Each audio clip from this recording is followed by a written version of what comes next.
हम देखने वाले हैं 2025 RTU principle of artificial intelligence का ये वाला पेपर, जिसमें पार्ट बी एंड सी करेंगे। लास्ट वीडियो में हमने पार्ट ए कर लिया था। Okay, so let's come jump to directly part B के ऊपर चलते हैं। ये सब हमने देख लिया था लास्ट वीडियो में। ओके, पार्ट बी के अंदर फर्स्ट क्वेश्चन है B F S and D F S. ये तो भाई साहब रट के चल जाना भाई, रट्टो मत, लेकिन समझोगे तो बहुत अच्छा है। Depth first search is something, node के अंदर नोड, नोड के अंदर नोड, नोड के अंदर नोड। अगर उसको कुछ ढूंढना होगा तो वो एक लेयर में नीचे तक चला जाएगा। And the breast, okay, breath first search क्या कर रहा है आपका, सॉरी, एंड इसके अंदर ये क्या करता है, पहले सिबलिंग्स को देखता है। सिबलिंग्स यानी कि यहां पर आया, अब इसकी लाइन में ढूंढेगा पहले तो, फिर यहां से नीचे जाएगा, फिर नेक्स्ट लाइन में ढूंढेगा, फिर नीचे जाएगा भाई, फिर ढूंढेगा। तो ये सिबलिंग्स भाई भाई में ढूंढता है। ये क्या करता है, पोता, पोते से पोता, पोते का पोता, पोते का पोता, इसमें जाके ढूंढता है, और ये ढूंढता है सिबलिंग्स में। समझ गई कहानी, यही डिफरेंस है और क्या है। ट्रेवर्सल स्ट्रेटेजी बता दी, level by level, depth wise होता है। ठीक है, ये क्या होता है आपका, शेलोस्ड होता है, ठीक है, शेलो वेस्ट होता है, अनएक्सपेक्टेड नोड फर्स्ट होता है, अनएक्सपेंडेड होता है, एंड ये डीपेस्ट होता है, यानी कि इट मीन्स कि इस लेवल पर आया तो इस लेवल को पूरा करेगा। एंड क्यू के सिस्टम को फीफो को यूज करता है, ये लीफो यूज करता है, last in first out, and first in first out is something Q, जो आपके इंश्योर करता है ऑर्डर को। सिबलिंग्स का खेल ये है। ये चीजें हैं, 5-7 पॉइंट याद रखो, काम हो जाएगा। एनक्यू करो, डीक्यू करो, विजिट करो, फिर इसके नेबर्स पड़ोसियों में जाओ, फिर रिपीट करो। इसके अंदर विजिट करो, डी पर जाओ, देन बैक ट्रेस करो, फिर कंटिन्यू करो। यानी कि जैसे कि आप यहां से यहां, यहां से यहां गए, आपको ये आउटपुट मिला, अब आप इससे ऊपर आओगे, फिर इससे ऊपर आओगे, फिर वापस इससे ऊपर, तो बैक ट्रैक करना पड़ता है आपको वापस। Path finding is guarantee for the shortest path in the unweighted graph. यहां पर शॉर्टेस्ट पाथ की गारंटी नहीं, क्योंकि ये डेप्थ में चल जाता है ना, that's the thing. Back tracking is not required here, but यहां पर क्या होता है, वापस पहुंचने के लिए बैक ट्रैकिंग करनी पड़ती है। टाइम कॉम्प्लेक्सिटी यहाँ पर देखो, ये सारे एजेस और वर्टेक्स को इसको विजिट करता है ये, बट लेकिन डिफरेंट ट्रेवर्सल ऑर्डर रहता है इसका, पैटर्न अलग होता है, बाकी कॉम्प्लेक्सिटी सेम ही होती है। स्पेस की बात करें तो हाई होती है, बिकॉज ये सारे नोड्स को स्टोर करता है। इसकी लो होती है क्योंकि ये बस करंट पाथ के अंदर ही डेप्थ में जाता है। ओके, एंड ऑब्वियसली स्टैक को फॉलो भी करता है ये, और ये लिफो करता है। कंप्लीटनेस की बात करें तो ये ऑलवेज फाइंड करता है सॉल्यूशन को, ये नहीं कर पाता है। ग्रोथ की बात करें तो ये कुछ सब पॉइंट्स है, आपको एग्जांपल अपने अकॉर्डिंग कुछ भी बनाओ, 10 से 15 पॉइंट। पार्ट बी में आया तो ऑब्वियसली आपको अच्छे से समझाना पड़ेगा इसको। पहले तो हो सकता है आप पहले एक्सप्लेन करो इसको, इस पार्ट को एक्सप्लेन करो, फिर उस पार्ट को एक्सप्लेन करो डिटेल में, थोड़े से डायग्राम बनाओ, उसके बाद ये टेबल बनाओ डिफरेंस की। इस तरह से करोगे तो काम हो जाएगा आपका definitely. Forward चेनिंग and backward चेनिंग into the expert systems, जो एआई के एक्सपर्ट सिस्टम होते हैं ना उसके अंदर। तो बेसिकली फॉरवर्ड चेनिंग इज समथिंग, जैसे कि आप किसी एक डायरेक्शन में जा रहे हो, मान लो अप फ्रंट की तरफ जा रहे हो ऊपर की ओर, तो यहाँ से बैकवर्ड नहीं होता, बैकवर्ड इज समथिंग वापस रिवर्स आते हो। तो यहाँ पर जो फॉरवर्ड चेनिंग होती है वो डेटा ड्रिवन होती है, डेटा के ऊपर होती है कंप्लीटली। और यहाँ पर जो लक्ष्य है, गोल है, उस गोल को अचीव करने के लिए गोल मिला, फिर बैक ट्रैक करते हो, उसको वापस ढूंढते हो, वो चीज है। वर्किंग प्रिंसिपल देख लो, it applies rule repeatedly to know the fact, to infer new fact until the goal is reached. जब तक गोल ना मिले तब तक ये फैक्ट्स को ढूंढता है, उसके ऊपर रूल अप्लाई करता है, फिर उस फैक्ट के ऊपर अप्लाई नहीं होता, फिर नेक्स्ट रूल के ऊपर चल जाता है। तो this is how things are going on. And it checks the goal can be satisfied by breaking into the sub goals. तो ये मतलब गोल्स के अंदर भी सब गोल्स होते हैं, छोटे छोटे गोल्स बनाते हैं, फिर उसको अचीव करते हैं। ये इनिशियल फैक्ट के ऊपर और ये गोल के ऊपर चलता है। तो ये फैक्ट की बात, कंक्लूजन की बता रहा हूँ ना, कहानी पूरी फैक्ट की है इसके अंदर। तो फॉरवर्ड चेनिंग में फैक्ट मिलना चाहिए इसको, तभी आगे बढ़ता है, और ये गोल के ऊपर चलता है कंप्लीटली। कंट्रोल स्ट्रेटेजी रूल, सो सम सिंपल पॉइंट्स अपन डायरेक्टली न्यूमेरिकल की ओर मूव ऑन करते हैं। तो आप इसको पढ़ोगे तो आपको इजीली समझ में आ जाएगा। टेबल सी है, एक बायस थ्योरम बताओ और उसके बाद इसकी प्रोबेबिलिटी एस्टिमेशन बताओ। बायस थ्योरम इज समथिंग, ये फॉर्मूला है बस, क्या बोलती है कि एक किसी इवेंट की प्रोबेबिलिटी, ठीक है, एक इवेंट की जो आपने प्रोबेबिलिटी दी है वो आपके बी इवेंट के में अकर हुई है, उसके इक्वल जो आपकी प्रोबेबिलिटी निकली है बी और ए के अंदर, उसको आप मल्टीप्लाई कर दो ए के साथ और डिवाइड कर दो बी के साथ, that would be your bias theorem. ये मैंने अच्छे से बताई है प्लेलिस्ट में थ्योरेटिकल वे में, तो आपको समझ में आ जाएगी वहां पर। ये यहाँ पर थ्योरेटिकल पार्ट दे रखा है, सिग्निफिकेंस बता दी इसके अंदर अलग अलग। ये आप पढ़ लेना theory. Now we are going to see what is the robotics and mention the 2 real world application. Robotics कुछ भी नहीं है, एआई की एक छोटी सी ब्रांच है जो आपकी डिजाइन डेवलपमेंट और रोबोट्स को यूज करके किसी टास्क को परफॉर्म करते हैं। रोबोट पिक्चर देखी ना, वही चीज है। एआई का इस्तेमाल करके आर्टिफिशियल इंटेलिजेंस की नॉलेज ब्रेन उसको दे दो और आपके हार्डवेयर को हर चीज बता दो, और आपके ब्रेन के अंदर एआई है ही, वो अपने खुद के हिसाब से टास्क करेगा। आप उसको टास्क दो और वो अपने हिसाब से चीजें करता जाएगा, और सेल्फ लर्निंग भी करता है। तो आपको पता है उसके बाद क्या चीजें होती है। तो एआई विल रिप्लेस एवरीथिंग। जिस तरह से अपन जिस स्पीड में चल रहे हैं ना, और करंटली मैं जिन प्रोजेक्ट्स पे काम कर रहा हूँ उनको देख के तो लग रहा है कि आगे और भी चीजें खतरनाक होने वाली है। डिसीजन मेकिंग कर लेता है, एक्शन कर लेता है, परसेप्शन खुद बना लेगा सेंसर्स के through. 2 real world application industrial robots जो अभी चल रहे हैं, वेल्डिंग में, पैकिंग में, कार मैन्युफैक्चरिंग में, मेडिकल में, सर्जरीज में रोबोट्स काम आ रहे हैं। Robot is something, human robot की बात नहीं हो रही, केवल इसकी बात नहीं हो रही भाई। हर एक मशीन पार्ट्स में छोटे छोटे इंटेलिजेंस चल रहे हैं हर एक इंडस्ट्री में, तो उसकी भी बात कर सकते हो आप रोबोट्स में, जो अभी करंट मार्केट में। What is the market basket analysis, how it is use for the recommendation engine. That is your MBA guys. MBA हमने पढ़ाया था, जो क्या करता है कि कस्टमर क्या खरीद रहा है, क्या बेच रहा है, ठीक है, क्या खरीद रहा है ऑब्वियसली, तो उससे उनको एक रिकमेंडेशन का डेटा मिलता है। लेट सपोज अगर आप ब्रेड खरीद रहे हो तो आप बटर तो लोगे, तो हम क्या करेंगे, आपको बटर भी सजेस्ट करेंगे, समझ रहे हो। तो आपको तो आप कोई चीज खरीद रहे हो, उससे रिलेटेड छोटी चीज है, जो ब्रेड खरीद रहे हो, दूध लोगी, तो दैट थिंग्स, ये पैटर्न फाइंड आउट करना कि वो बंदा क्या खरीद रहा है, दैट इज योर रिकमेंडेशन। तभी तो ये जो ई मार्केट है, मार्केट में वो जैसे स्विगी जोमेटो वाले क्या करते हैं, ये तो करते हैं कि तुम पिज्जा ऑर्डर करने जा रहे हो, फिर आपको 4 चीजें और वो रेकमेंड कर देंगे, बोलेंगे तुम्हें इतने पैसे बच रहे, ये पैसे बच रहे, वो पैसे बच रहे, ऑफर लगवा देंगे, और तुम फिर वो 2-4 चीजें एक्स्ट्रा एड ऑन कर लेते हो। यहाँ पर एक की मेजर है, इसको कैसे निकालते हैं रिकमेंडेशन सिस्टम को। तो यहाँ पे एक सपोर्ट, यहाँ पे फॉर्मूला है, ठीक है, ऐसे कॉन्फिडेंस निकलता है। हाई सपोर्ट जितना होगा उतना पॉपुलर कॉम्बिनेशन है, कि इसको ये पैटर्न हमने फाइंड आउट किया है, तो ये इसको ट्रांजेक्शन को ये कंटेन कर रहा है। Confidence is something, high confidence strong rule है कि probability of buying B when A को खरीदा तो उसको बी को खरीदने की क्या प्रोबेबिलिटी है, तो वो कॉन्फिडेंस लेवल निकलता है, एक सपोर्ट लेवल निकलता है कि पहले तो ए को कौन सपोर्ट कर रहा है, ए को बी कितना सपोर्ट करता है, दूसरा कि कितना कॉन्फिडेंट है उसको लेने के लिए। ब्रेड के साथ जैम भी तो लेते हैं, तो जैम को नहीं ले रहे लोग, बटर को ज्यादा ले रहे हैं क्योंकि वो डेली यूज में ज्यादा काम में लिया जा रहा है। तो दैट्स द थिंग, ऐसे lift that measure the strength of the relationship, कि बटर का ब्रेड से क्या नाता है, या दूध के साथ क्या नाता है, या फिर जैम के साथ क्या नाता है, वो किस तरह का व्यवहार है उस ब्रेड का, वो चीज है। और ये इसमें वो कंडीशंस दे दी उन्होंने, प्रोडक्ट का रिकमेंडेशन, क्रॉस सेलिंग का रिकमेंडेशन, किसी भी चीज को परचेज बाई करते हो वो चीज, पर्सनलाइज सजेशन देते हैं ये। ऑनलाइन प्लेटफॉर्म के अंदर फ्रिक्वेंटली बहुत चीजें आप खरीदते हो, बार बार वही रिकमेंडेड करते हो। एक टी शर्ट खरीद लो, या आप आजकल का गूगल पे ऐसा हो रहा है कि आप फोन के सामने जाके बोलो मेरे को ये खरीदना, उस तरह के एड आने लग जाते हैं। तो बहुत चीजें चल रही है भाई, बहुत चीजें चल रही है। क्वेश्चन नंबर 6, एक्सप्लेन करो मुझे constants, variables and the predicates and the functions into the first order logic। और फिर एक एग्जांपल के साथ बताओ इन चारों को। Constants is something fixed object हो गए आपके, ठीक है, एक पर्टिकुलर एंटिटी हो गई, जैसे Ram India, Ram goes to school, school एक एंटिटी हो गई, राम एक एंटिटी हो गई। Variables is symbol that can different value, एक ऐसा वेरिएबल जैसे एक्स, एक्स में आप कुछ भी डाल दो तुम, that's the thing. Constant is something fixed है वैल्यू उसकी, फिक्स्ड।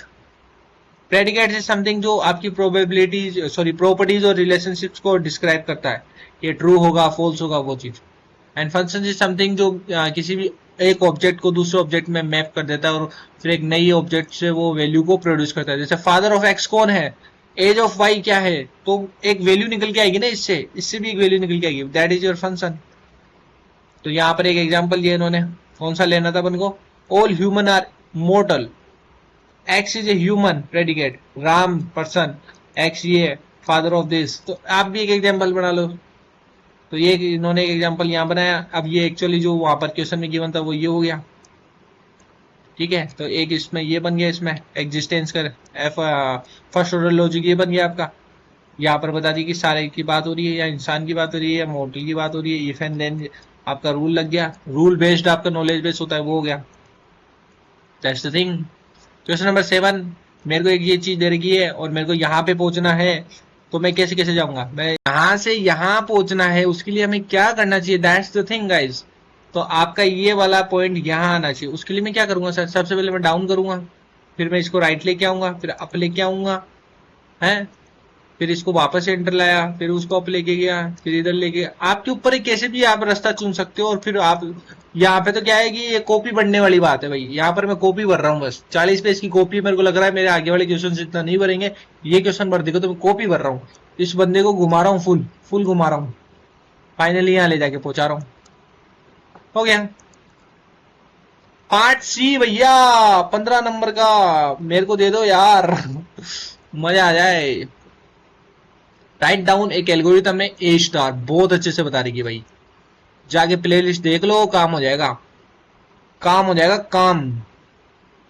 ठीक है, explain A star is more sufficient than greedy best first, ये भी पढ़ता रखा है, वही चीजें। तो ये ए स्टार कुछ नहीं करता है, एक आपका जो एक्चुअल कॉस्ट होती है वो, और एक एस्टिमेटेड कॉस्ट होती है, एक तो आपकी एक्चुअल कॉस्ट हो गई, एक एस्टिमेटेड ह्यूरिस्टिक फंक्शन हो गया, एक आपका जी फंक्शन हो गया, इन दोनों को जोड़ दो, ये that is your final function and that is your A star algorithm. So basically A star एक ऐसी एल्गोरिथम है जो इन्फॉर्म्ड सर्च एल्गोरिथम है, जो शॉर्टेस्ट पाथ को ढूंढने के लिए काम में ली जाती है।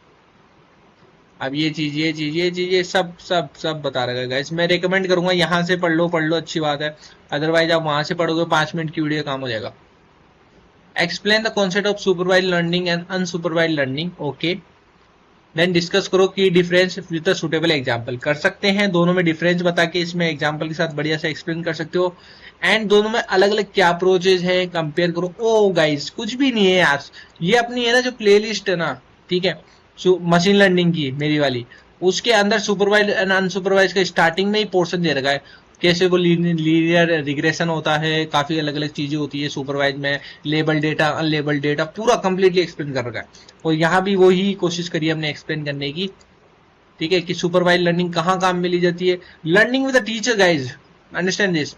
ईमेल स्पैन, ईमेल का टेक्स्ट दो, फिर वो आइडेंटिफाई करेगा, हाउस प्राइस एरिया बताओ, तब वो आंसर करेगा। क्लासिफिकेशन कैसे होगा, कि उसको टाइप बताओ, ये क्लासिफिकेशन क्या है। रिग्रेशन का बताओ, वो प्राइस को डिटेक्ट करेगा। अनसुपरवाइज लर्निंग इज समथिंग जहां मॉडल अनलेबल डेटा के साथ ट्रेन किया जाता है, जैसे आपका कस्टमर का सेगमेंटेशन होता है, वहां पर कोई डेटा होता नहीं है, बस आपके एक पैटर्न्स को रिकॉग्नाइज करना है, उसको उस पैटर्न के अकॉर्डिंग उसको रन टाइम पे डेटा मिलेगा, तो लेबल डेटा नहीं है उसके पास। जैसे आपकी क्लस्टरिंग हो गई, एक क्लस्टर है कि मैं नेटफ्लिक्स चला रहा हूँ, साइंस फिक्शन मूवी बहुत ज्यादा देखता हूँ, और वो मुझे बार बार साइंस फिक्शन मूवी ही रेकमेंड कर रहा है कि सर आपने ये वाली मूवी देखी तो ये भी आपको अच्छी लगेगी। क्यों भाई, कहाँ से पता लग रहा है तेरे को? मेरे को सर अनसुपरवाइज्ड लर्निंग का मैं क्लस्टर यूज कर रहा हूँ सर, फिर मैं री-इन्फोर्समेंट लर्निंग एक और होती है, उसके थ्रू मैं सोच समझ के आपकी हेल्प कर रहा हूँ एंड ऑफ, और आपको बिजी रख रहा हूँ ताकि आप नेटफ्लिक्स पे देखते जाओ, मेरा काम बनता जाएगा। That's the thing. अगर तुम्हारे पापा के पास बहुत सारे पैसे हैं और तुम्हें काम नहीं करना, तो जाओ देखो, दबा के देखो, बट इट इज समथिंग, तुम्हें कुछ अचीव करना है तो भाई एक मूवी देख ली, रख दे, सफिशिएंट है। अपने काम, लक्ष्य और लाइफ को सॉर्ट कर पहले, फिर देखना तू पूरी फैमिली के साथ है। की difference is something, supervise unsupervise में क्या फर्क होता है वो सब इन्होंने बता रखा है। यहाँ पे के मीन क्लस्टरिंग चलती है, यहाँ पे एसवीएम चलता है, that's all simple. Advantage and limitation बता दी उन्होंने, खत्म। ये वाला क्वेश्चन अल्फा बीटा प्रूनिंग बहुत शानदार तरीके से एक्सप्लेन करा, बार बार मैं रिकमेंड कर रहा हूं, सॉरी मेरे को बोलना पड़ता है, but this question we already have solved very perfectly. 10 minute की वीडियो जाके देखो, मजा आ जाएगा, पूरा कॉन्सेप्ट वही है डिट्टो। नाउ सीधे क्वेश्चन नंबर 4, जिसमें आपको नेचुरल लैंग्वेज प्रोसेसिंग बतानी है, उसके बाद आपको इसके अंदर के अलग अलग पार्ट्स को समझाना है, फिर हाईलाइट करना है रियल वर्ल्ड में कैसे काम चलता है। मैं आपको समझा देता हूँ। देखो, natural language processing is something, किसी भी आपके पास कोई भी टेक्स्ट आ रहा है, बहुत बड़ा पैराग्राफ आ रहा है, उसके अंदर से आपको आइडेंटिफाई करना है कि कोई पर्सन कौन सा है, कंट्री कौन सी है, स्टेट कौन सी है, मटेरियलिस्टिक थिंग्स कौन सी है, कैसे आइडेंटिफाई करेगा आपका मॉडल।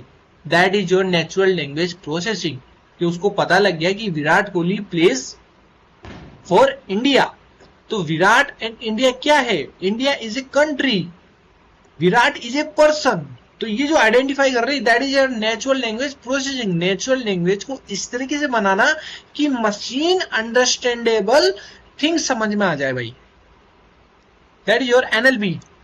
इसका पहला स्टेप है आप एक टेक्स्ट को लोगे, उसको क्लीन करोगे, जैसे ये आ रहे हैं तो पंक्चुएशन हटा दिए, स्टॉप वर्ड्स हटा दिए, स्पेशल सिंबल्स मैंने हटा दिए। उसके बाद में टोकनाइजेशन होगा। टोकनाइजेशन इज समथिंग, आपके पास ये एक वर्ड है, ठीक है, उसको हर एक में टोकन में आप स्प्लिट करोगे, जैसे आई को अलग, लव को अलग, एआई को अलग, तो एक टोकन बना दिया सबका अपना अपना।